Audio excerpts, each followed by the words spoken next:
So babies cry for all different kinds of reasons. So it's good to know what your baby needs before you even get to them. Hi, and welcome to my channel, Shades of Sage, where I share all things motherhood. My name is Tashima. I'm a doula, chef, and mom of 5. And today I'm going to talk about how to decode your baby's cries. So different reasons why babies cry, what they sound like, and how to decipher what they need before, you even give them attention. Like you hear this cry, and you're like, oh, I know my baby needs this, this, and this.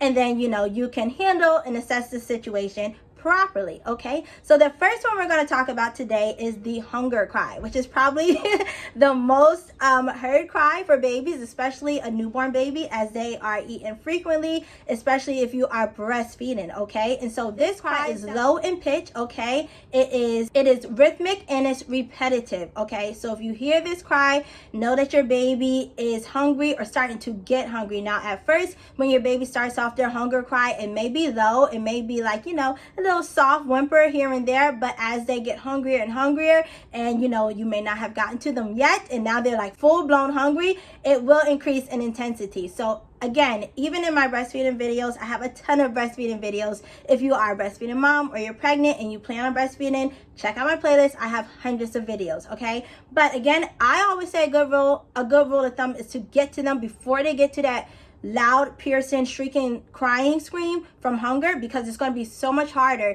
to settle your baby and get your baby to nurse and breastfeed, or even if you're bottle feeding, when they are that worked up. So get to them in the low stages, in the early stages of this cry, so that you can feed them, and then you don't even have to worry about them getting to that piercing, loud, shrieking cry. The next cry that you may hear from your baby, which hopefully is not too often, is the pain cry. Now this one is totally recognizable because it's usually a high pitched cry, and it's usually sudden.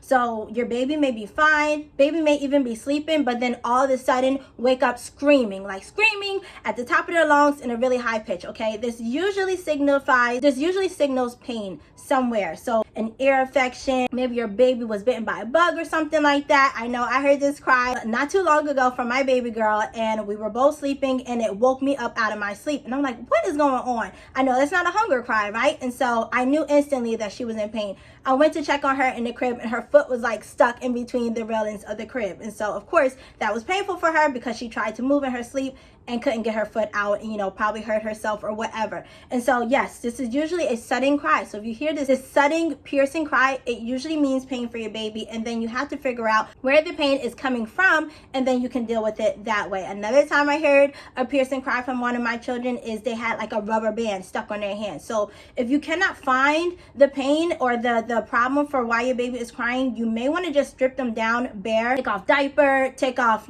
clothes, socks, or whatever. A lot of times babies just have a knack for getting like loose hairs wrapped around like weird body parts. So it could be their fingers, it could be their toes. So if you can't find out what that initial pain is, it usually means pain. If it's this kind of cry, you may want to strip them bare and see if they have any problems anywhere. Another reason why they may do this loud piercing scream is if they have like a diaper rash somewhere. Okay, so yes, just stripping them bare so you can see where the pain is coming from, what's causing the issue, and then you can address it as mom or dad. The next cry is a colic cry. Okay, and so this one is recognizable or distinguished by being a long, prolonged cry. It is an intense cry on baby's part, on baby's end, and it usually is an inconsolable cry. So for those of you who have suffered colic before, or had a colicky baby, or are going through the throes of colic now, I definitely am praying for you, because I know it can be so hard. Now I personally haven't gone through it with my children, thank God, but I have seen it, and it usually, again,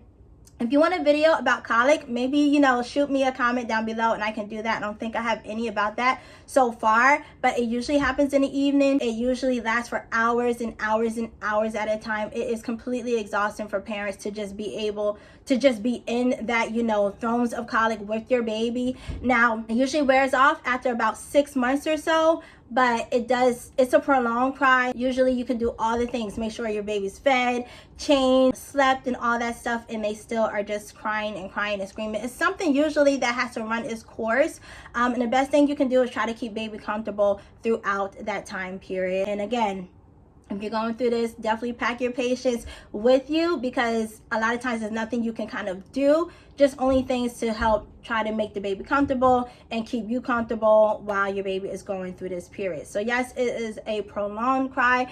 Usually babies are inconsolable and it lasts for a really long time, and the cry is really intense. Okay, so that is what colic is, and that's kind of different, like a whole different set of, you know, experience for babies. This is kind of like out of the norm. Not every baby will have, you know, or experience colic. So again, if you want a video about that, let me know down below. So the next cry that you may hear from your baby is when your baby needs their diaper changed. Now this is usually going to register as like a fussy cry, and it can start like low intensity, again like with the feeding cry, but work its way up, you know, if baby has not been changed yet. So if you have done everything else for your baby, again, your baby has, you know, gotten adequate sleep, have fed baby, and you know, everything like that, and your baby is still not happy, check your baby's diaper. Even if you already changed your baby's diaper, because a lot of times babies can have, you know, pee or poop. Some babies don't like to be wet at all. Definitely have had children like this, like the moment they pee, they want their diaper changed, and then other babies don't want poop on them at all. So again, check your baby's diaper, but this is usually kind of like a whiny, kind of fussy cry until you get to baby and solve that issue, solve that problem, give them a nice clean diaper, and then obviously if they stop, that is what the problem was. Okay, so a fussy, whiny cry that can start off kind of low intensity but work its way up until baby is changed and clean again. The next cry, which all parents all around the world know this cry, okay, is the attention seeking cry. So this is usually this usually takes or manifests itself as whining. Again, if you have done everything for your baby and your baby is still kind of like, I mean, you know the cry. You know the cry. Your baby's whining. A lot of times it just means they want comfort from you. They may want to be held. They may want to be very close to you. They may want to be on you, which is another reason why I recommend baby wearing, because a lot of these cries can kind of be cut down by doing, you know, baby wearing and all of those things, by keeping your baby close to you as much as possible. Obviously, I know moms need breaks.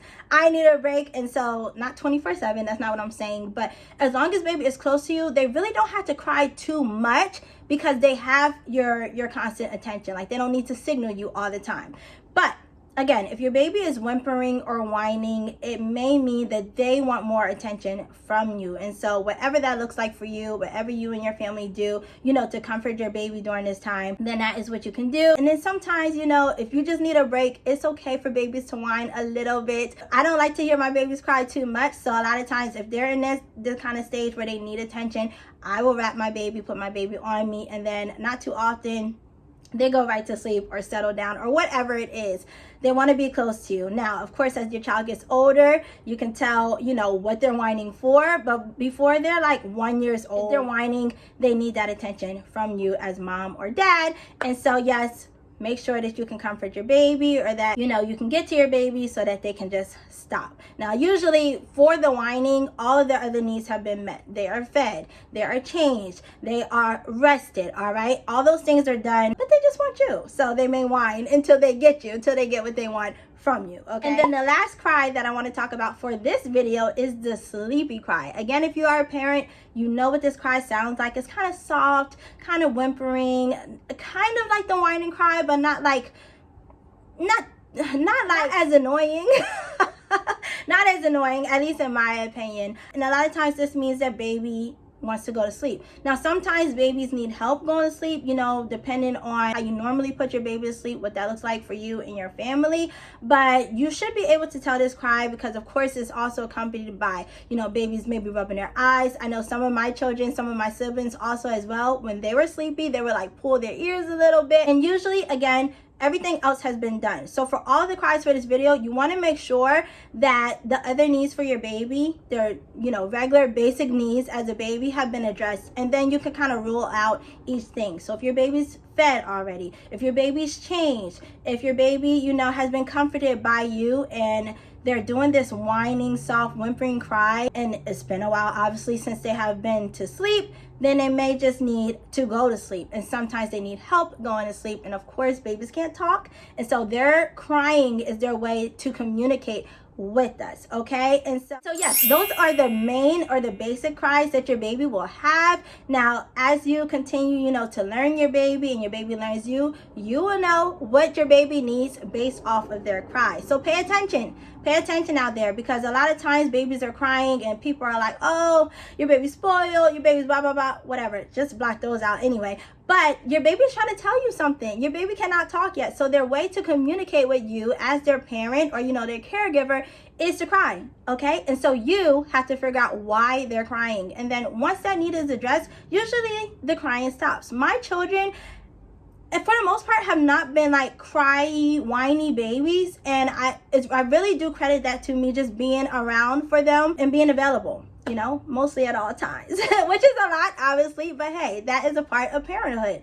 And so, yes, if you know what your baby is crying for, then you can address it and cut down on the crying, okay? Especially the prolonged crying and the screaming and shrieking and all of that. Like, you really want to get to your baby and address their needs before they get to those points, okay? Obviously, sometimes it's not possible, but you know, do the best you can, okay? So listen, pay attention to your baby, learn your baby, and then you'll know what to do and how to navigate all of those different circumstances that your baby is crying. So that is all for today. Share with me down in the comments below if you have any tips or if you know certain things about your children and their cries. What does it sound like to you? If you would like to describe that, I would love to know. And yeah, I appreciate you watching this video. If you watched the whole thing, give me a lollipop emoji, okay? And I thank you again so much. Remember to let your story be your power, and I'll see you in my next video.